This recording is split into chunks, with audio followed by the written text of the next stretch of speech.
இன்றைக்கி நம்ம பார்க்க போகிறது ஐவகை திணை குறைய பெரும் பொழுது சிறு பொழுது. ஐவகை திணைகள் என்னென்ன அப்படின்னா குறிஞ்சி, முல்லை, மருதம், நெய்தல், பாலை. குறிஞ்சி திணைக்கான பெரும் பொழுது குளிர்காலம், முன்பனிக்காலம், சிறு பொழுது யாமம். முல்லை திணைக்கான பெரும் பொழுது கார்காலம், சிறு பொழுது மாலை. மருதம் 6 பெரும் பொழுதுகள், சிறு பொழுது வைகறை. நெய்தல் 6 பெரும் பொழுதுகள், சிறு பொழுது ஏற்பாடு. பாலை இளவேனில், முதுவேனில், பின்பனி, சிறு பொழுது நண்பகல். அடுத்ததாக கருப்பொருள், உரிப்பொருள், இது 2 பற்றியும் பார்க்க போகிறோம். கருப்பொருள்னா ஒவ்வொரு நிலத்துக்கும் உரிய தெய்வம், மக்கள், உணவு, விலங்கு, பூ, மரம், பறவை, ஊர், நீர், பறை, யாழ், பண், தொழில் என்பன அந்த நிலத்திற்குரிய கருப்பொருள்கள் அப்படின்னு சொல்கிறாங்க. உரிப்பொருள் அப்படின்னா அகப்பாடல்களுக்கு உரிய பொருளை தான் உரிப்பொருள் அப்படின்னு சொல்கிறாங்க. முதற் பொருளும் கருப்பொருளும் பாடலின் உரிப்பொருளை மையப்படுத்த உதவுகின்றன. இந்த ஐவகை திணைகளுக்குரிய உரிப்பொருள் என்னென்ன அப்படிங்கிறத பார்க்கலாம். குறிஞ்சி தலைவனும் தலைவியும் காணல், இது புணர்தலும் புணர்தல் நிமித்தமும். அடுத்ததான் முல்லை, தலைவன் வரவிற்காக தலைவி காத்திருத்தல், இருத்தலும் இருத்தல் நிமித்தமும். மருதம் தலைவன் தலைவிக்கு இடையே ஏற்படும் பிணக்கு, இது ஊடலும் ஊடல் நிமித்தமும். நெய்தல் தலைவன் வரவில்லையே என தலைவி வருந்துதல், இரங்கலும் இரங்கல் நிமித்தமும். பாலை தலைவன் தலைவி இடையேயான தற்காலிக பிரிதல், பிரிதலும் பெரிதல் நிமித்தமும். இதுதான் இந்த ஐவகை திணைகளுக்கும் உரிய உரிப்பொருள்.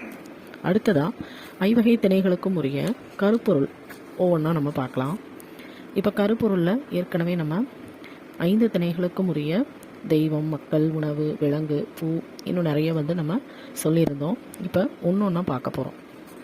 குறிஞ்சி திணைக்கான தெய்வம், முதல்ல நம்ம தெய்வம் 5 திணைகளுக்கான தெய்வங்கள் என்னென்ன அப்படிங்கிறத பார்க்கலாம்.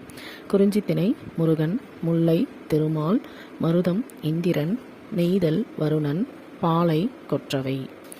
அடுத்தது அந்த 5 திணைகளுக்கான மக்கள், அவர்களை எப்படி அழைப்பாங்க அப்படிங்கிறத பார்க்க போகிறோம். குறிஞ்சி விற்பன், குறவர், குறத்தியர். முல்லை தோன்றல், ஆயர், ஆய்ச்சியர். மருதம் ஊரன், உழவர், உளத்தியர். நெய்தல் சேர்ப்பன், பரதன், பரத்தியர். பாலை எயினர், எயிற்றியர். அடுத்ததான் இந்த 5 திணைகளுக்கான உணவு. மலை நெல் திணை, இதுதான் குறிஞ்சி திணைக்கான உணவு. முல்லை வரகு, சாமை. மருத நிலத்துக்கான உணவு செந்நெல், வெண்ணெல். நெய்தல் நிலத்துக்கான உணவு மீன், உப்புக்கு பெற்ற பொருள். பாலை நிலத்திற்கான உணவு சூறையாடலால் வரும் பொருள். அடுத்தது விலங்கு. குறிஞ்சி நிலத்தில் இருக்கக்கூடிய விலங்குகள் புலி, கரடி, சிங்கம். முல்லை முயல், மான், புலி. மருத நிலத்துக்கு எருமை, நீர்நாய். நெய்தல் முதலை, சுறா. பாலை வழி இழந்த யானை. அடுத்ததா பூ. குறிஞ்சி நிலத்திற்கான பூ குறிஞ்சி, காந்தல். முல்லை முல்லை, தோன்றி. மருத நிலத்திற்கான பூ செங்கழுநீர், தாமரை. நெய்தல் நிலத்துக்கான பூ தாளை, நெய்தல். பாலை நிலத்திற்கான பூ குரவம், பாதிரி. அடுத்ததா மரம். குறிஞ்சி அகில், வேங்கை. முல்லை கொன்றை, காயா. மருதம் காஞ்சி, மருதம். நெய்தல் புன்னை, ஞாழல். பாலை இலுப்பை, பாலை. அடுத்தது பறவை. குறிஞ்சி கிளி, மயில். முல்லை காட்டுக்கோழி, மயில்.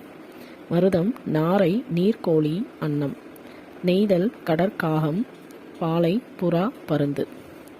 அடுத்ததா ஊர். குறிஞ்சி நிலத்திற்கான ஊர் சிறுகுடி. முல்லை நிலத்திற்கான ஊர் பாடி, சேரி. மருத நிலத்திற்கான ஊர் பேரூர், மூதூர். நெய்தல் நிலத்திற்கான ஊர் பட்டினம், பாக்கம். பாலை நிலத்திற்கான ஊர் குறும்பு. அடுத்தது நீர். குறிஞ்சி அருவி நீர், சுனை நீர். முல்லை காட்டாறு. மருதம் மனை கிணறு, பொய்கை. நெய்தல் மணற் கிணறு, உவர்களி. பாலை வற்றிய சுனை கிணறு. பறை. குறிஞ்சி தொண்டகம். முல்லை ஏறு கோட்பறை. மருதம் மணமுழா, நெல்லரி கிணை. நெய்தல் மீன் கோட்பறை.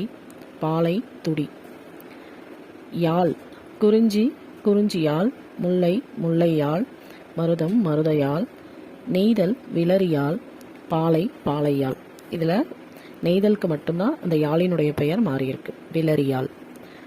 கடைசியாக தொழில். குறிஞ்சி தேன் எடுத்தல், கிழங்கு அகழ்தல்.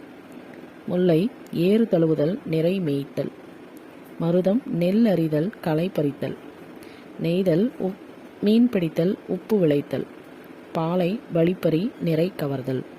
இவை அனைத்துமே ஐவகை நிலங்களுக்கான கருப்பொருள்.